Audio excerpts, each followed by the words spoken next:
Symposium. My name is Jatin, and just like you, I'm also an educator. I teach visual art, and in the past, I've taught individuals and societies, and I'm also an MYP coordinator. As we wait for others to join us, we would love to know where are you joining us from. Please put down your name and city in the chat box, and make sure to click on all panelists and attendees as you do this. Let's see where we have people coming in from. We have Xavier's from Spain, Catherine from France, Greg from Oman. Hello, Greg. We have Swarnlata from Bangalore, Jennifer from Hong Kong, Gigi from Netherlands, Sabrina from Egypt. We have Trosten from Germany. Welcome, everyone. Thanks so much for joining us. The MYP Planning Symposium is a community. Hema, can you please change the slide? Thank you. The MYP Planning Symposium is a community initiative by Toddle. Toddle is an all-in-one teaching learning platform for schools following the IB or the UBD curriculum frameworks and is used by thousands of teachers across the world. Toddle empowers teachers in the MYP to work together and better for curriculum planning, student portfolios, assessments, reports, and family communication, all from one intuitive interface. Next slide, please. As you know, we are always working on bringing lifelong learning opportunities for all our educator friends across the world. For that, in addition to organizing events just like this one, we're also regularly producing relevant classroom resources like the MYP Key Concepts posters. Use these resources to bring conceptual inquiries to life in your classroom and help students connect their classroom learning with real-world exploration. Just like this resource, you will find a lot on the Toddle website, so do not forget to log on into learn.toddlelab.com to check our amazing resources we have for MYP educators. Before we begin the webinar, here are some important housekeeping announcements. Next slides, please. In this webinar, Hema, our presenter, can't hear you. Type your questions under the question tab on the right of your screen. I will be your voice to Hema and I'll put your questions across to her. While typing into the chat box, make sure that you are selecting panelists and attendees so you can have a collaborative conversation on the chat. While we are not using raise hand feature in this webinar, the webinar has been developed independently from and is not endorsed by the IB. We thank our speakers for generously sharing their learning pro bono. So without any further ado, I would like to introduce our speaker, Hema. And do not forget to share your learnings from this session with the hashtag MYP Meetup. Over to you, Hema.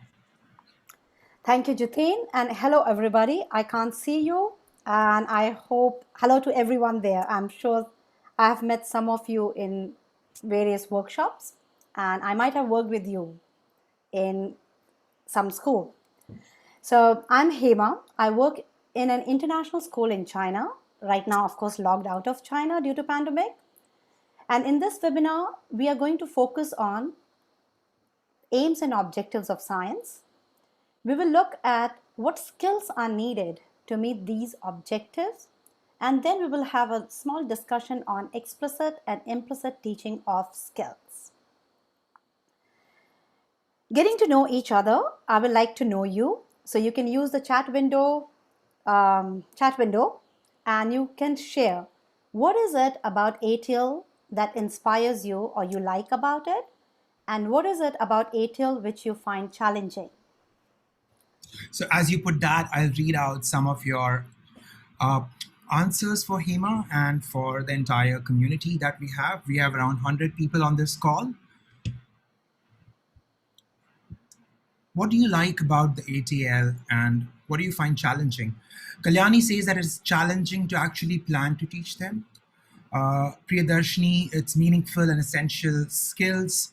I like that there are so many choices in ATL. Joshua is that it's very specific focus of skills. Swarnlata is excited about developing skills. Byron says that explicit details. We all have a lot of common skills. According to Julie, I'm going to avoid taking names now, that it's lifelong, it's getting teachers on board. A panelist is saying that I really appreciate the ATLs being an area of the curriculum that needs to be taught explicitly as they are an integral part of learning in general. Uh, According to one panelist, there are too many ATLs, uh, including them in science along with everything else. Yes, all subject requires that. Implicitly teaching ATLs is harder than explicit teaching. We are going to talk about this in this session. Uh, One panelist is saying that it's challenging to incorporate all in the classroom. That's true, right? I wish we all had unlimited time. Uh, One panelist is saying that it helps students to be future ready. Uh, there are indicators in a lot of skills. Yes, we have a lot of vocabulary that we have built around. To develop appropriate skill is challenging. Yes, how do you create that appropriate level of skill? According to one of the panelists, Tema, ATL is learn how to learn. That's the crux of learning how to learn. So we have some interesting conversations going on. According to one panelist, they say that I like how it teaches learners skills for life. They don't get over in school, rather helps in life always. So, creating that holistic lifelong learner that we all try creating in our classrooms as IB educators. All right. So this is what people think about ATL and what they find challenging. So I agree with you. When we look at the list of ATL and we look at the content we have to cover, it's overwhelming, right? But believe me, once you do ATL, explicitly or implicitly, your work gets way easier, right? The nature of science is inquiry. Scientific inquiry enables students to develop a way of thinking, a set of skills and processes. These they can use to confidently tackle the IA component of DP. Scientific inquiry develops critical and creative thinking about research and design. Right? So before we delve into ATLs, let's have a look at aims of science teaching and learning. This is from your MYP Science guide. So if you look at the aims, For sorry, the benefit of a lot of participants, Hema, I would like to reiterate that this is something that a lot of us miss. We don't even look at this. This is where the whole philosophy of the discipline or the subject group is clubbed. So, a reminder to all teachers, whether you're a science teacher or you teach individuals and societies, please do look at the aims of your subject group and you will get a lot of insight about what you're exactly trying to do. very right, Jithain. So if you look at the aims of science, it's from your MYP Science Guide, page number 8, very beginning, which we all teachers miss, as Jithain said, because we jumped straight away to our assessment criterion, right? So if you look at the aims, look at some of the highlighted words like understand and appreciate, consider science as a human endeavor, cultivate analytical, inquiring, flexible minds, develop skills to design and perform investigation, evaluate evidence, build an awareness of the need to effectively collaborate and communicate. Please pay attention to the word collaborate and communicate here. Apply language skills, develop sensitivity towards the living and non-living, reflect on learning and make informed choices. These skills develop into science objectives, and as is uniform across all the subject groups, every subject has got 4 objectives. We call them A, B, C, and D. These objectives define what the students will be able to accomplish as a result of studying the subject. What do we study for? Like, what is the purpose of teaching science? So, if you look at the first objective is knowledge and understanding, right? So, it's more about content. So, what a student can, what do they learn, right? So, that's the content. And if you look at the objective B, C, and D, they talk about what the student can do with their knowledge and understanding. So A is content, knowledge and understanding, and how this content can be used to apply across, if we talk about assessment, in assessment, or what students can do with the content in life, right? So it is more about application of content. An interesting observation. I'm an individuals and societies teacher. We see the same pattern in individuals and societies. Our first criteria or objective is knowing and understanding, and then it goes to the objectives which are very doing based, whether it's thinking critically, whether it's communicating, or whether it's investigating.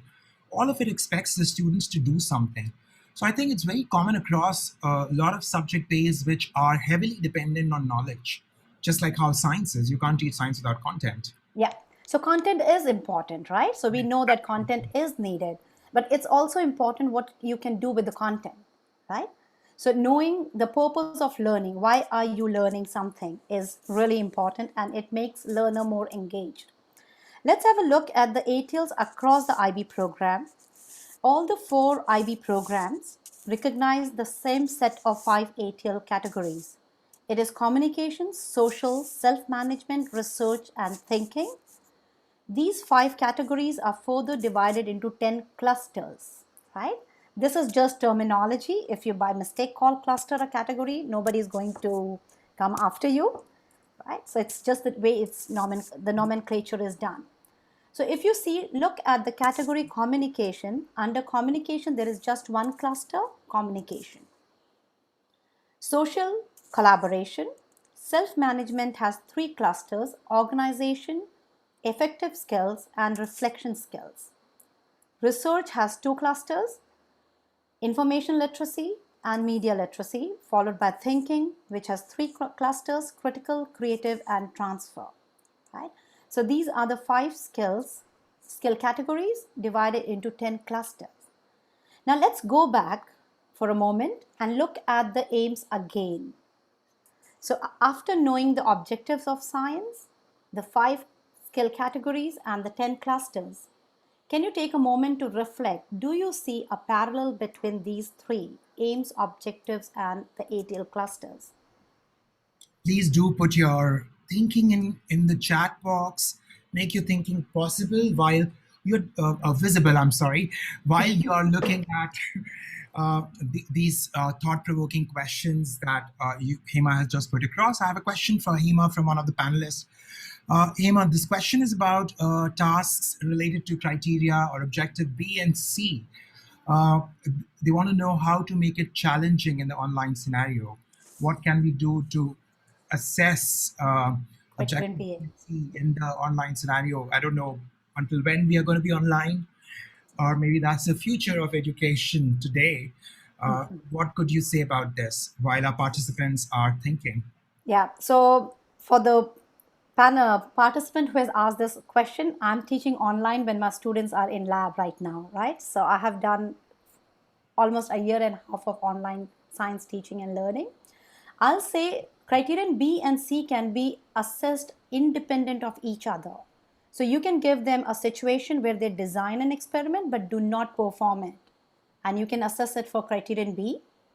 And criterion C can be you give an experimental design, data, and you ask the student to handle the data, right? So they get the data, they handle the data, they make graph, do calculation, and interpret the graph, right? This is one. With online learning, there are many platforms which have come up. FET has added a lot of simulations, right? And these simulations are free of cost. Of course, you can donate to FET. So all these online simulations can be used to design an experiment, right? We cannot do all, but we can do some. And similarly, there are some activities like growing of seeds in home, which can be easily managed, right? So they can study germination of seeds. They might study solubility of salt in water. How does it change with temperature? So of course, online classes have challenges, but it is not doable. So we need to be a little bit creative here and use the resources we have, right? Thank you, Hema. I think baking could also be a very good experiment, right? If you It don't have a lot is. of It resources, is. you can It, bake and see what bacteria is. Uh, Bacteria eat fungi, I don't know. yeah, Something I know, and that's the reason the flower rises. A lot of interesting conversations. People can see the language of learner profile and criteria in the aims. According to one of the panelists, Gizmos is a very interesting tool. Uh, you have a lot of skills that we can see developing in the aims.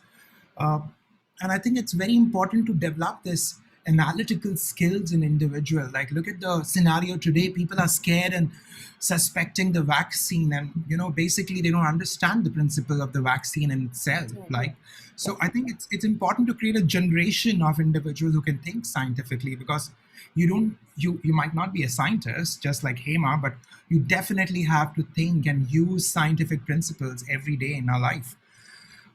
There is one more question from a participant, Hema. I would think you could Mhm. take it right now.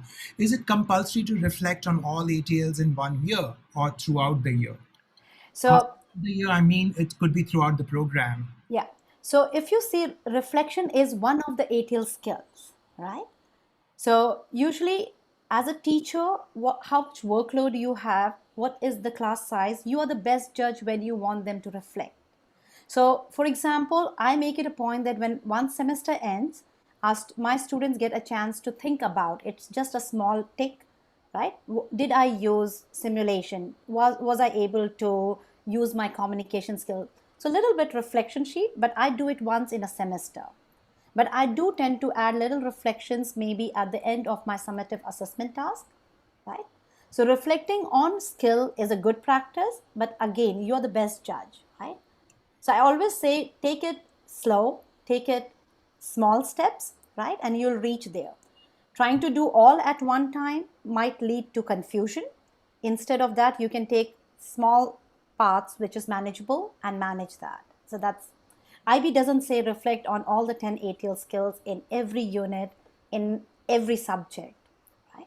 What do you say, Jitin? You have been with IB for like I ages. think So. you're rightly put across.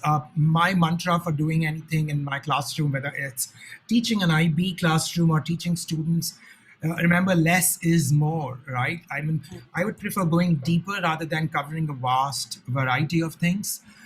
We'll go forward in terms of the presentation and see how skills are developed. And I think repetition is one of the most important key to it.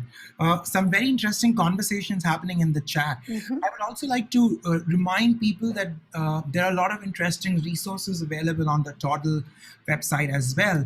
And the IB has recently developed a bibliography of a lot of resources that educators across the world have submitted to support online and virtual environments.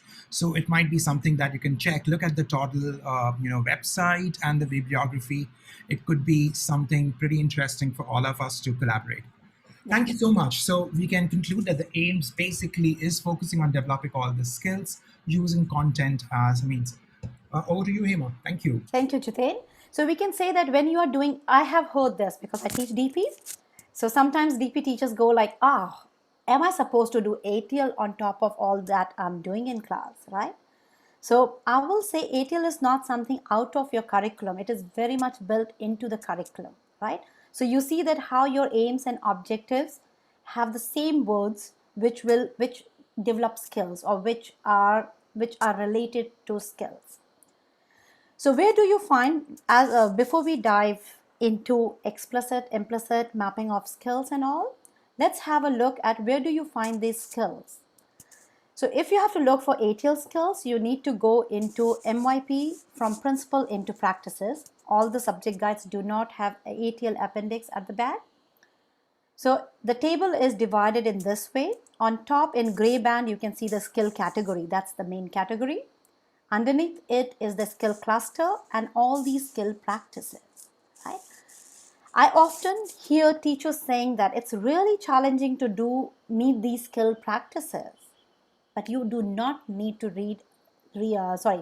to meet all these skill practices, right? MYP's minimum requirement is you are able to do each skill cluster through your units, right, over a period of 5 years. Of course, we manage all of them in a year, right? But these skill practices, you don't really need to do all of them through your teaching and learning. So let's take a moment and look at Objective A. Objective A has three strands: explain scientific knowledge, apply scientific knowledge, analyze and evaluate the information to make informed judgment.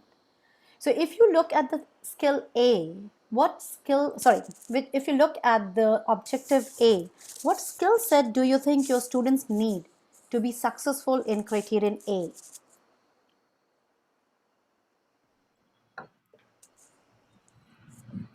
Critical thinking, I think critical Communication. thinking is coming up very, very clear. Communication, obviously, you should be able to do all these things, explain.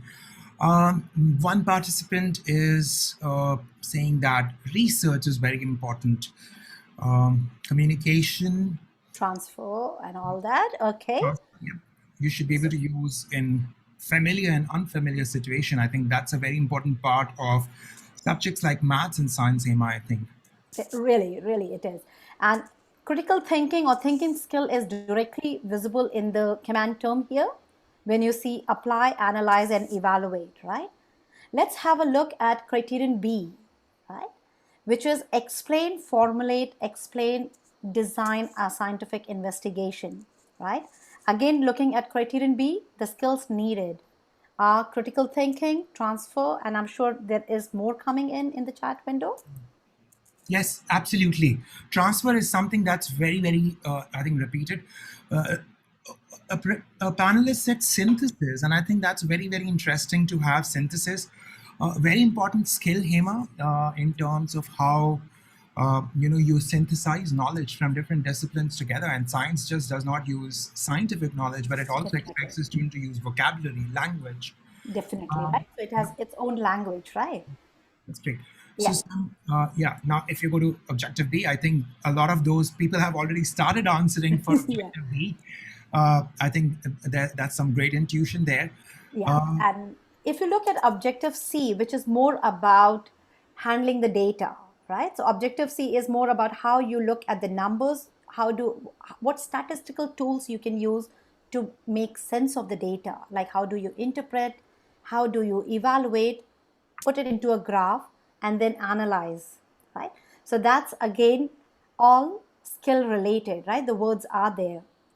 And similarly, criterion D, which again talks about explain the ways in which science is applied to and is used to address specific problems, discuss and evaluate the implication of the science, apply scientific language, and document the sources, right? Of course, document the sources, the strand comes in criterion D, but it is applicable throughout, right? So it's important that students always document sources, whether they are doing A, B, or C or D, right?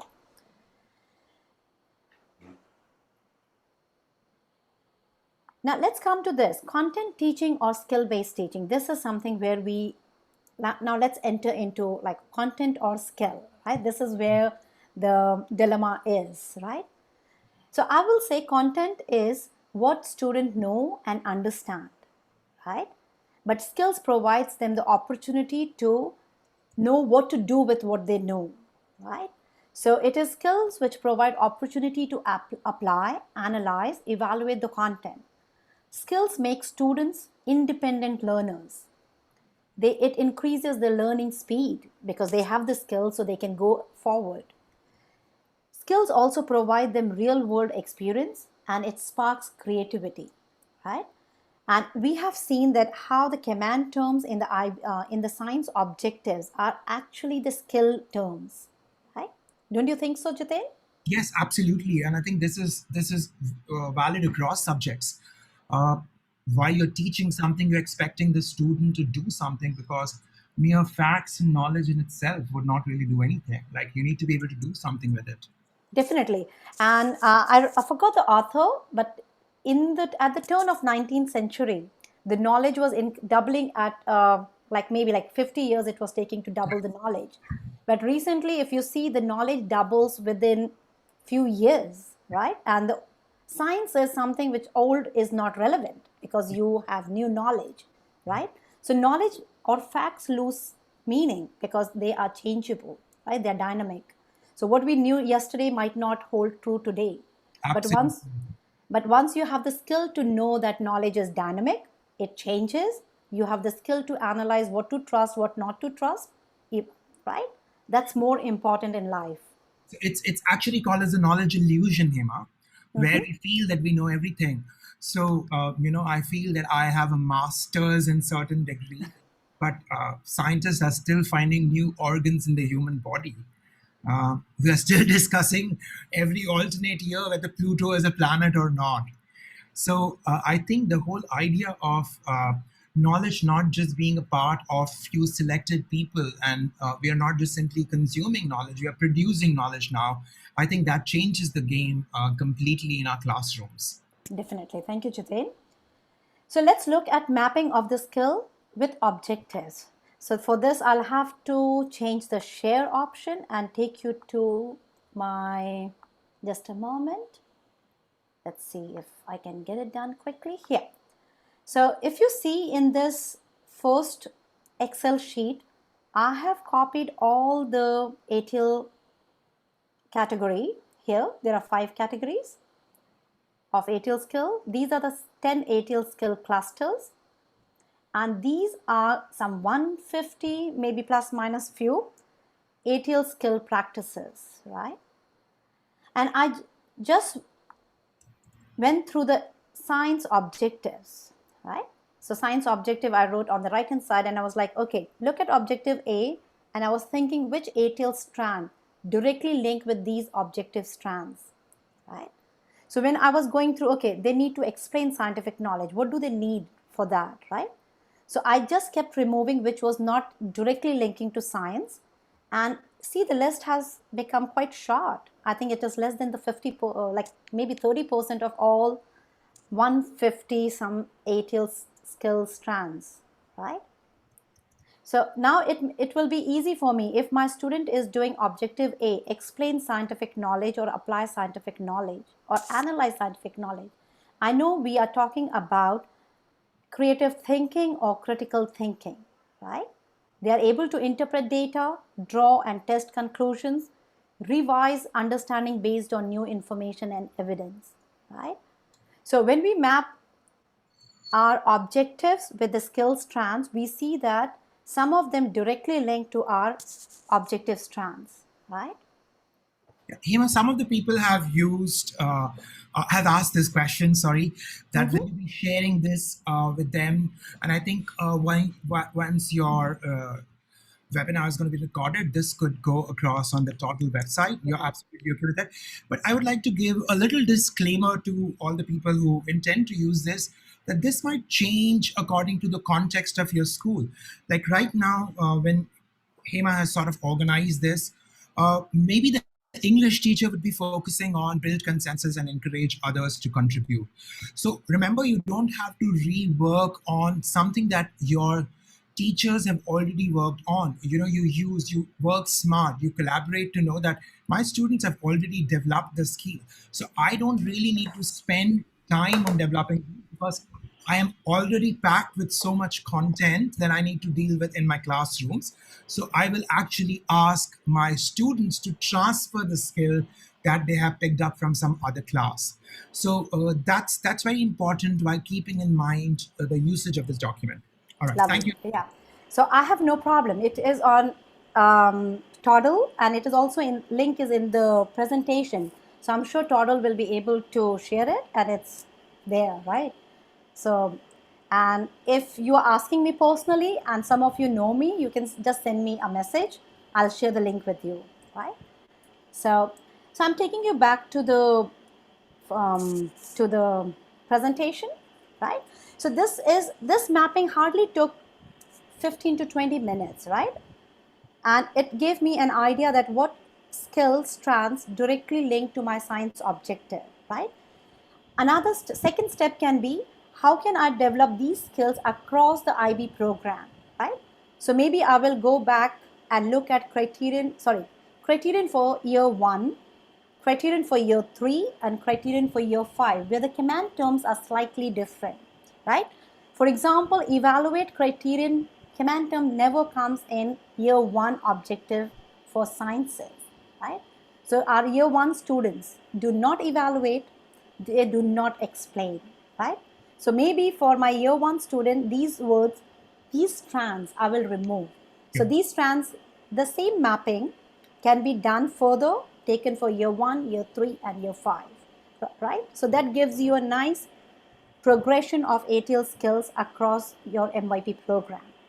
That's a great example, Hema. Actually, this is a coin a term coined by evolutionary psychologists called as division of cognitive labor. Like we can't really know everything under the sun. And if we can't know everything under the sun, we can't teach everything, right? So we need to collaborate and divide and conquer. So remember, like in terms of this list might look long, you need to collaborate with other departments to make sure that your students are covering all these skills. Like for example, a doctor might spend 10 years. They don't know everything about the body. You have specialization. Same way, you might have specialists of certain skills in your school. Like, for example, uh, Johnny might be very good with teaching note taking, and Jack might be very good with teaching time management. So then you can leverage these experts, just like how in case if you want to go and get something checked, you always rely on a specialist and not a generalist. Same way you can organize these skills in a way that you call upon your colleagues who have years of experience teaching that skill and learning that skill in their contexts and scenarios. Thank you Right. so much for sharing the mapping sheet with everyone. Thank you, Jitain. Moving forward, now we enter into whether explicit or implicit. Whether I devote my one whole lesson, which is like very precious for me, in covering content, or should I devote this lesson in implicit teaching of skill? First, a little definition. We use the one word explicit when we feel the student needs this skill to be successful in your assessment, whether it is formative, summative, and to achieve the objective, right? So, a skill which is needed, which will increase the efficiency of working in your student, can be taught explicitly, right? For example, my students suffer with this, like they do not know how to take notes, right? So their work gets messy. So maybe one of us, one of the department, maybe English teacher, or maybe I, take the initiative and teach them the note taking strategies. They can use Cornell method, mind mapping method, or outline method, right? Once you teach them the method, you can mirror it in your teaching and learning.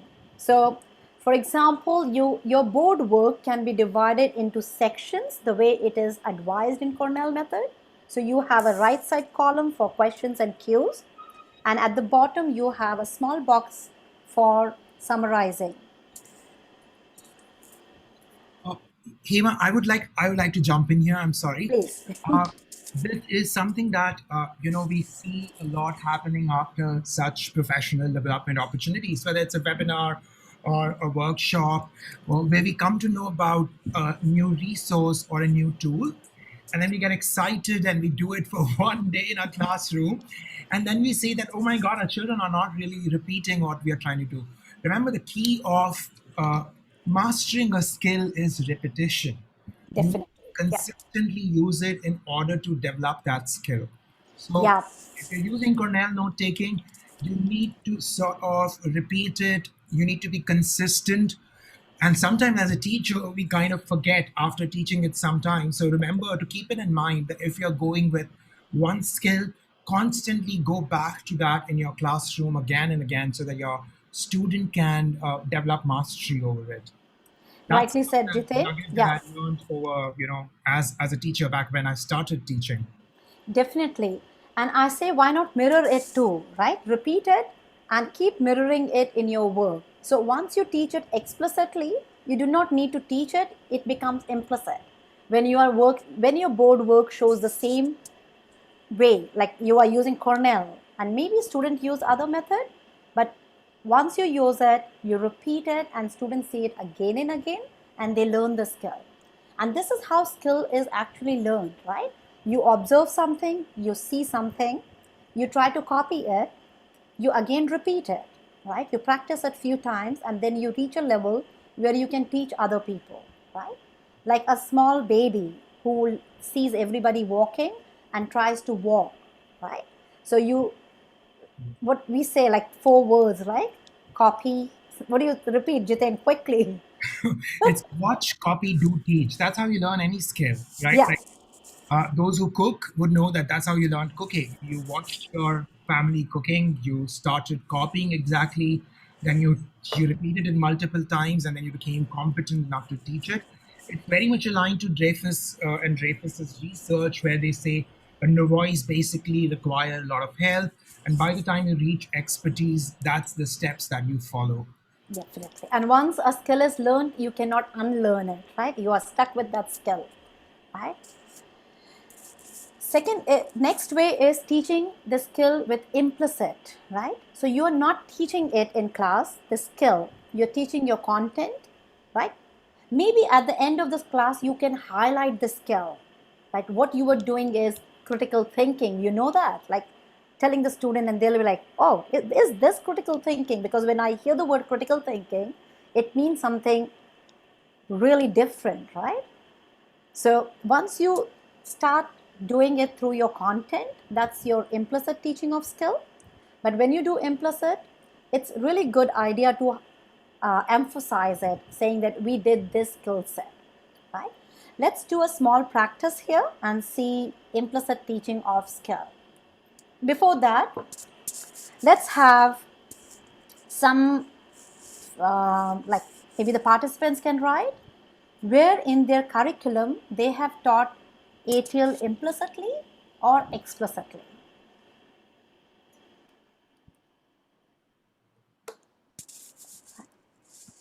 When did you teach explicit, or which skill did you teach explicitly? And is there a skill which was covered in your class implicitly through the content? uh, Graphing data, very important. I mean, like, it's quite crucial. And then if you are teaching graphing data, the math teacher doesn't really need to spend more time. Where students were taught to learn to write scientifically, that's an amazing example. A whole unit focusing on writing. Another panelist has talked about note taking, Excel. I mean, Definitely it's important. Excel. You'll be surprised that MBA colleges spend like a year teaching people how to use Excel. I mean, like, we don't use Excel. I mean, I don't like Excel. I don't know how to use it, but I know it's a great, powerful tool. Research skills, how to use library databases, so important. You'll be surprised, like, a lot of students don't know how to use. The other day, Hema, there's an interesting example of how generational gap is going big. We were doing some mock exam practice for the e-assessments, and the students had never seen a pen drive because this Yeah. generation out, they don't really look at pen drives. They are sharing data on drives and on cloud. So it's you need to be also abreast with. So there's some point about lab investigations. Very true. You need to teach it explicitly because that comes across as student safety as well. Reading graph, sentence starters, very important for students who are second language learners. Implicit is self-management. Now, Hema, let me share you that this dude named Abraham Maslow. Have you heard of him? Yeah. Yeah. So a lot of people know him for his interesting theory of motivation, right? He said that people go through, you need to be safe, first meet your physiological needs. But he also was a proponent of a lot of learning theories. And one of the important things that he came up was how we learn. So what he said was we go from unconscious incompetence to conscious unconscious competence. So we follow this cycle, and when we let the student know that this is what was taught to you, you kind of take them through that cycle. That that was critical thinking. So now I know that either I'm too good at it or I need to kind of develop it because I don't really have it in me, or I have that and I can practice it again and again. So a lot of skills that are coming in as implicit, HEMA, are as a lot of educators or a lot of corporates say soft skills, self-management, collaboration, ability to work with people. Um, Definitely, that's true. yeah, so those are the kind of skills that are implicit. Definitely. And as teachers, we show that skills, right? So we show them self-management by giving them test on time, marking it on time, and giving the reflection feedback back on time, right? So when we meet the deadlines we set for our students, our students start observing us and they're like, oh, if she can do it, I can do it, right? So it's again, I say they copy us, right? And some of the students might keep us as their idols, like, oh, this teacher, I want to copy her or him, right? So soft Always have skills those come from, teachers in class where you don't go late, right? And yeah, then there are those teachers where you're like, oh, it's okay. So you're modeling it. But Greg in the panelists said that there is a very interesting thing. You can actually teach all these things, like teaching students how to use a Google Calendar to manage your life. Like, for example, this definitely. Toddle webinar, we have everything, you registered and boom, everything is on your calendar. So that requires organization. Like, Yeah. you kind of Yeah, learn those skill sets. definitely. So that's what I say. Whether it is explicit or implicit, it will depend on your student body. It will depend on your like school context, right, and culture. So maybe your school is already doing ATL, like the students coming from primary classes into the middle class. They are doing self organization strongly in primary. So the students know how to be organized. Students know how to come prepared for the class, right? Keep a calendar, take notes, then that doesn't need to be done, right? But if they have not learned and you see that the students coming to you do not are not organized, then maybe you talk to them, give them a kind of guideline, like before coming to class, put a tick. Oh, I am carrying this. I've done my homework, the timetable I have checked, and I'm ready for today, right? So it will explicit or implicit, you decide, right? Whether it is possible to do, like whether it is needed explicitly taught to be taught or implicit is okay, right? So again, IB is not going to come and ask and check your planner and say, why did you do implicitly or explicitly? It's you who decide which skill needs to be taught explicitly, which will make the performance better in the assessment and help students do further well in DP program, colleges, or it's you who decide if, oh, they know it, I do not need to spend half an hour teaching this skill, right? And of course, transfer is very important. INS does evaluation of data sources, right? So it's a criterion in INS, and INS teachers do teach it. So when the students come in my science class, I do not need to teach them how to evaluate a source. They already know OPVL or they already know the CRAP test, right? So you just have to tell them, I want you to know whether the data is reliable, trustworthy or not, and they can do it, right? So transfer of skills. Let's take a look and do a small activity. We do not have a lot of time, right? So I have a graph here, right? And you can see the graph. I want you to interpret and or explain the graph, right? So you have two command terms, interpret and explain. So Padlet link will be shared with you Chat. in the chat, right? I think, Shamal will do that. Yeah. yeah, okay. So please go on Padlet and just check, think for a moment.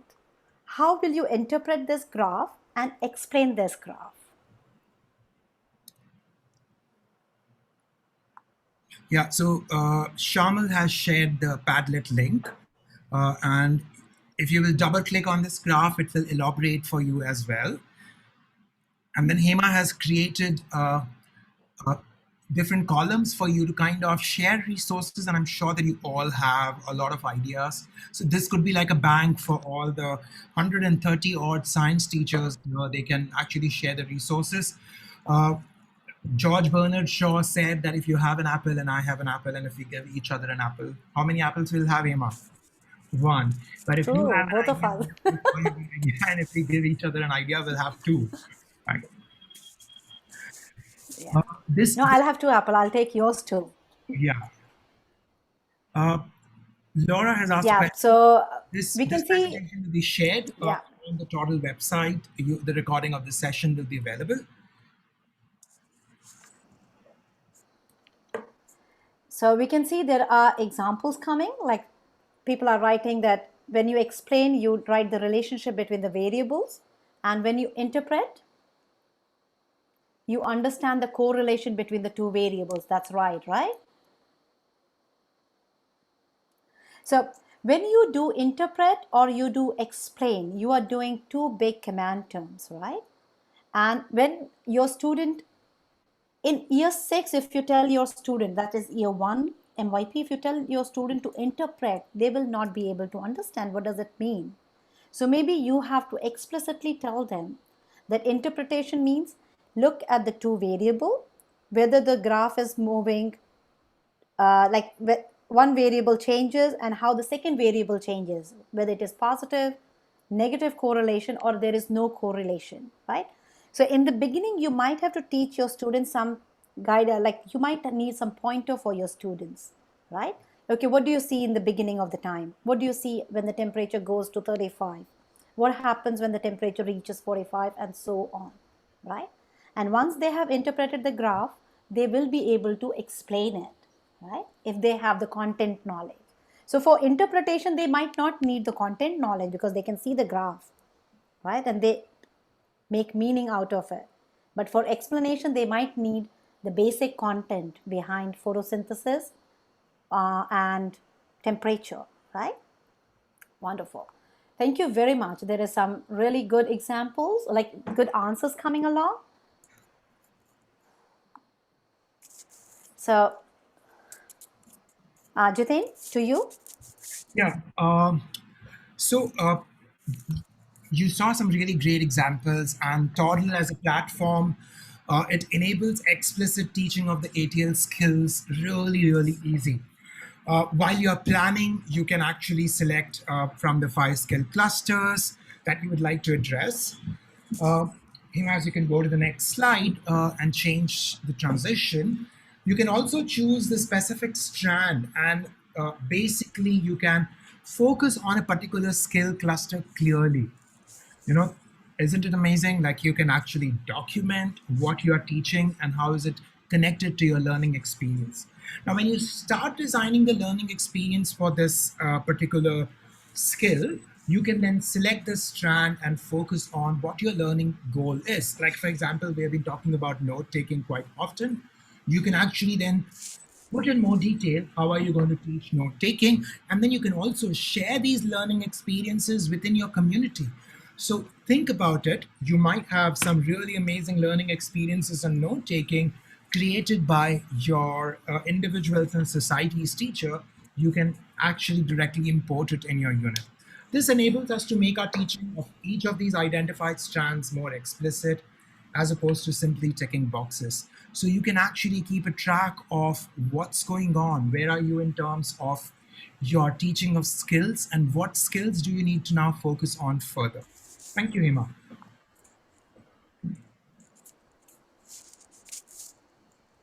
As I was saying, you can then link a lot of things. As I shared with you initially, the Padlet is going to be available to you.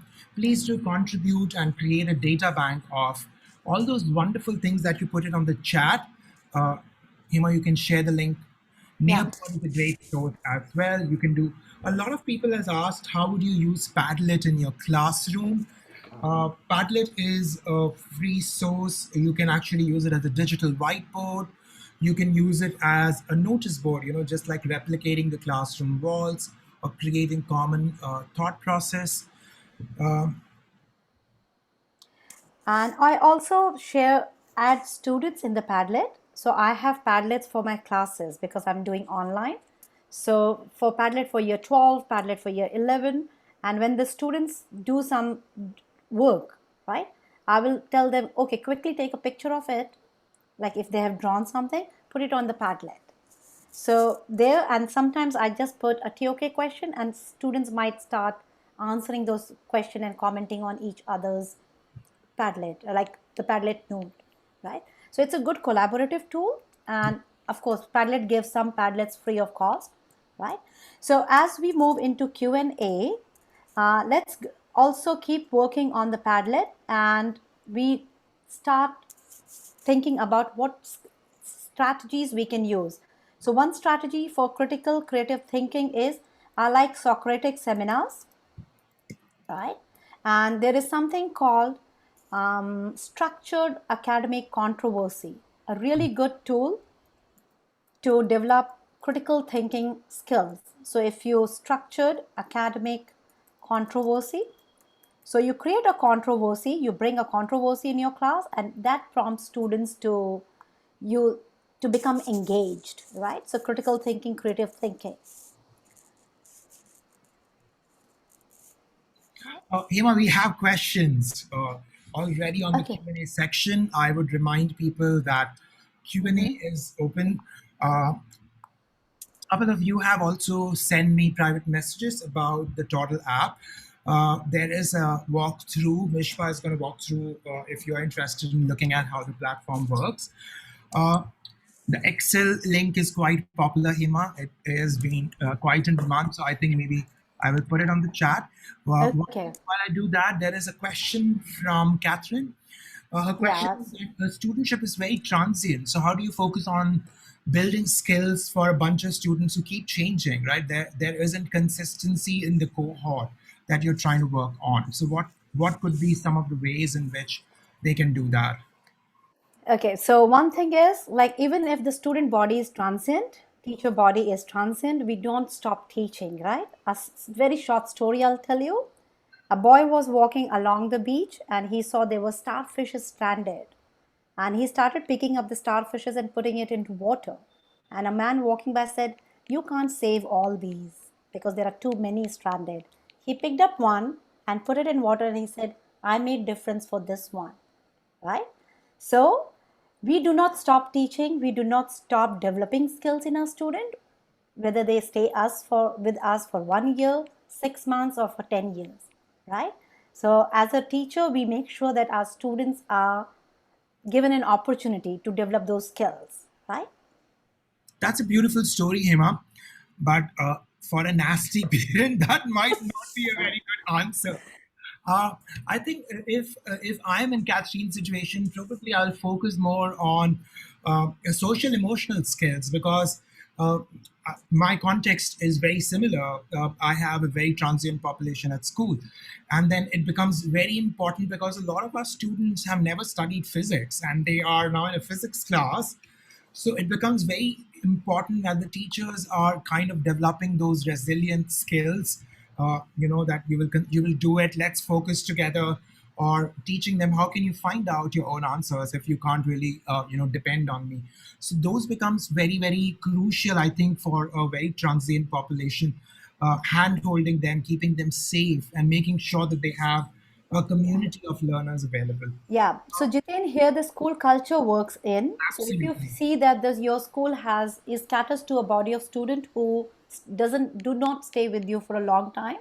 So it's more important that you build a culture of skill building, right?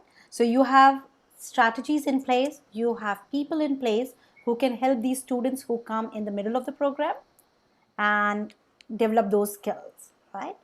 So it's you can students learn faster, right? Really fast, and they catch up. Like when they come to IB school with no skills other than learning, they really catch up, right? So if there is a system in place, it helps. Yep, that's very true, Emma. And you don't have to teach them everything because No, not it's a collaboration, so right? that's the illusion that we have, that as a teacher I will have to teach them everything. You can always say, hey, that student is really good with this, can you focus on developing this? So that could be another way. Remember, divide and conquer. I Definitely. usually use Yeah, that quite often. We don't have any more questions in the Q&A tab. We have around 5 minutes more. If you still have questions, you can always find Hema on LinkedIn, or uh, I'm sure that the world is round. We can meet again somewhere. definitely. If you have questions, you can put it in the chat, or you can actually put it in the Q&A section. Yes, I was about to type. The Google Doc still needs permission to change.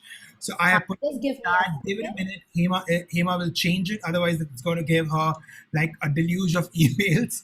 Just Uh, give me two yeah. seconds. I'm changing it to anyone with the link, right? So yeah, done that, right? So whoever is looking at it can go in and you can add further, right? Like what we say, progression of the skill. So I have just looked at the skill from the four objectives, and you can look at skills from the assessment criterion for year 1, year 3, and year 5. That will really, really help you, right? Thank you everybody for joining, No, right? we still have 5 minutes. Okay, you said it's over, so I was like, okay. Well, Okay. I think we need to work on your time management skills, or mine at least. I'm the one supposed to keep the time. Time flew in like this was almost an hour. We have some questions. We have a question from a panelist about what is the big thing that you would want your participants to take? What is, for a lack of better word, a mantra that they should be able to follow as science teachers? So I'll say you are fabulous science teacher. You know your content, right? And when you teach science the scientific way, you are doing the skills, right? Science is one class where the skills come in naturally, right? You don't have to make an attempt to teach skill, right? So when you give your student a microscope and a slide, you're teaching them skill, right? You're teaching them the scientific skill. When you give them just hot water and a thermometer and ask them to see how the temperature falls for next 20 minutes, you're teaching them the skills, right? And then you make them draw the graph. So it comes naturally. So I'll say take one mantra back home is don't be overwhelmed by looking at 150 some skill set, right? You do not need to do all. And of course, you're doing almost everything. If you think for a moment, you are doing a lot for your students, right? So it's a collaborative work, right? As there is an old saying, it takes a village to raise a child, isn't it? Sure, but I live in the city, Hema. So All even right. in a city, I know there is no village, but Yeah, it takes a school to raise a absolutely. successful student, right? Yeah, we have Suklima who have asked the question, any good resource? I just shared a very interesting resource that you can share with your school community. It's created by Parita, who's a co-founder of Toddle. It's interesting. It's some really engaging task where families can engage into developing some skills together. And I'm sure that if you will find, there are a lot of other sources on the internet where you can find a lot of skills, but the one created by Parita is pretty interesting. We have one question from Moutons, that there are many. What is the main thing you remember in terms of ATL and sciences? I think Hema covered it, that you're teaching things that are embedded in the objectives. Look at your objectives. If you can sort of deliver that really well, I think that's going to develop the skills that are required for developing that scientific temperament. Hema, what do you think? Do you think I answered Definitely. it correctly? Lovely. I Yeah. am not a science teacher. I could have been a very good science teacher, Hema, I think so. Lovely. Yeah. Yeah. I think there is, I can see one question. What are the best ways in which criterion D can be done? Yeah. Right? I think there is one. Yeah, that's from So, Kunal. Yeah. yeah. So I'll say criterion D is one of, like, teachers feel it's extra, right? And they feel overwhelmed. I usually like criterion D and I give them presentation, I give them position paper.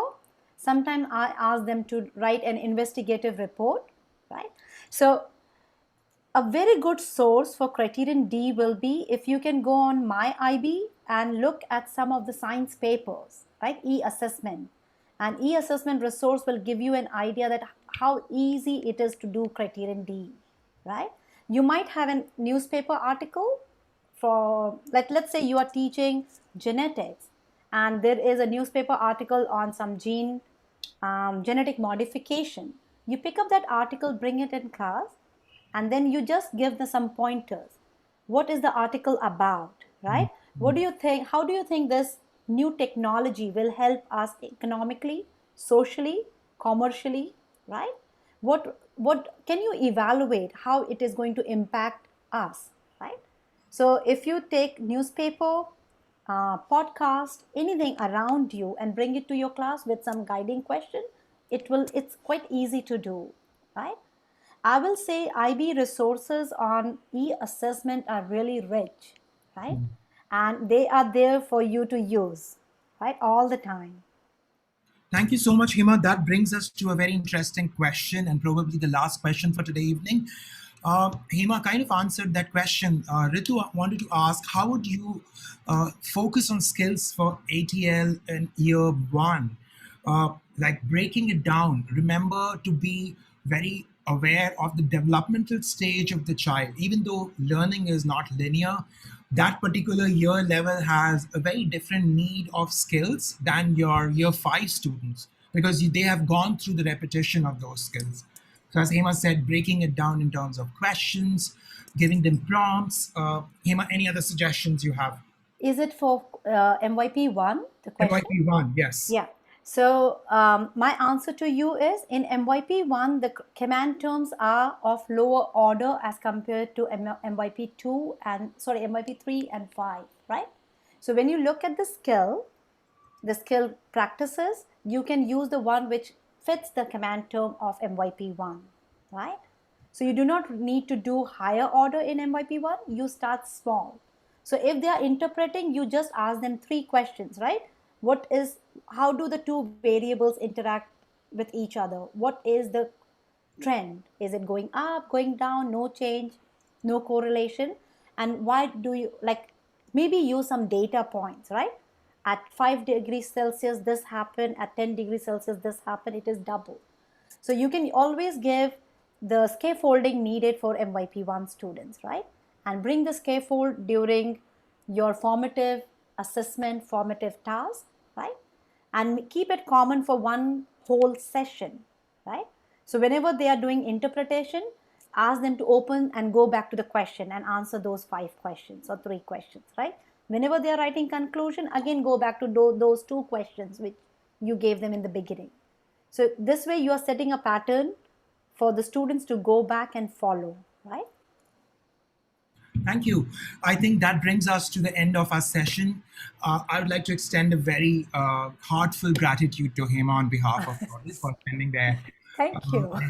evening with us. And thank you so much, with deepest gratitude to all of you who are present here. Let me remind you, as you will end this session, there will be a feedback survey that will pop up on your screen. Please do get in touch with us if you have any feedback about this session. And in another 30 minutes, we have an exciting session by a very dear friend of mine, Rafael Angel Mendoza. That session is on reflecting and documenting in the MYP unit planner. Do not miss this opportunity to be a part of this session. Thank you so much. Have a lovely evening. Shabba khair. Thank you. And have a lovely evening or morning, wherever you are. And stay safe. Thank you. Thank you. Bye bye.